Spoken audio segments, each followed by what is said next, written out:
존 로크 자유와 정부의 계약을 설계한 철학자. 왜 우리는 정부의 통치를 받아들일까요? 우리가 가진 권리는 어디에서 오는 걸까요?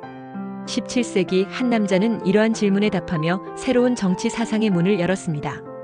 그의 생각은 왕의 절대 권력을 무너뜨리고 민주주의의 기초를 놓았으며 아메리카와 프랑스 혁명의 불씨가 되었습니다. 그의 이름은 존 로크입니다. 과연 그는 어떻게 인류의 자유에 대한 근본적인 질문에 답할 수 있었을까요? 존 로크는 1632년 영국 서머싯에서 태어난 철학자이자 정치 사상가입니다. 그의 대표 업적은 인간의 자연권을 주장하고 정부는 국민의 동의를 기반으로 만들어진다는 사회계약론을 제시하여 근대 자유주의와 민주주의의 토대를 마련했다는 점입니다. 로크의 어린 시절은 영국 내전이라는 격동의 시대와 맞물려 있었습니다. 그의 아버지는 의회군 장교였고 로크는 이러한 환경 속에서 군주와 의회 사이의 첨예한 갈등을 직접 목격했습니다. 그는 명문 옥스퍼드 대학에서 공부하며 의학, 화학, 기상학 등 다양한 분야에 관심을 가졌습니다. 특히 그의 인생에서 가장 중요한 전환점은 훗날 그가 보호받게 될 샤프츠베리 백작 애슐리 경을 만났을 때입니다. 애슐리 경은 로크의 재능을 알아보고 그를 정치적 조언자이자 주치의로 삼았습니다. 이 만남은 로크가 정치 현실에 깊이 관여하고 그의 철학을 현실적인 문제에 적용하는 계기가 되었습니다. 로크의 인생에서 가장 결정적인 순간은 그가 정치적 망명 생활을 해야 했던 시기입니다. 1670년대 후반 애슐리 경은 찰스 2세의 왕위 계승 문제로 인해 반역자로 몰렸고 로크 또한 함께 네덜란드로 망명해야 했습니다. 이 시기는 로크에게 큰 시련이었지만 동시에 그의 사상을 완성하는 중요한 시간이었습니다. 그는 네덜란드에서 인간의 이해에 관한 에세이와 통치론을 집필했습니다. 이 저서들은 당시 영국 사회의 절대왕정 논리에 정면으로 반박하는 내용을 담고 있었기 때문에 그는 익명으로 책을 출판해야 했습니다.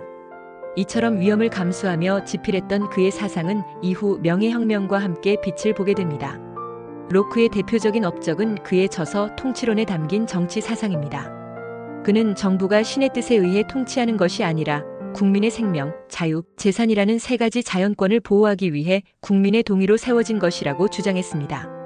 만약 정부가 이 권리를 침해한다면 국민은 저항할 권리가 있다는 과감한 이론을 제시했습니다. 이는 당시 유럽을 지배하던 왕권 신수설을 정면으로 부정하는 혁명적인 사상이었습니다.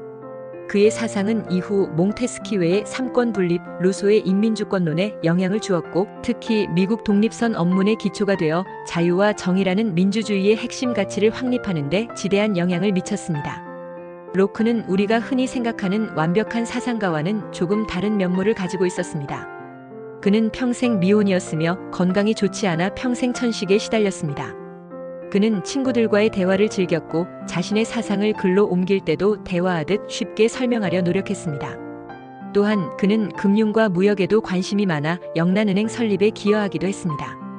그의 이러한 모습은 그가 단순히 책상에 앉아 사변적인 철학을 연구한 것이 아니라 현실 세계의 문제에 깊이 관여하며 자신의 사상을 펼쳤음을 보여줍니다. 로크의 사후 평가는 매우 높습니다.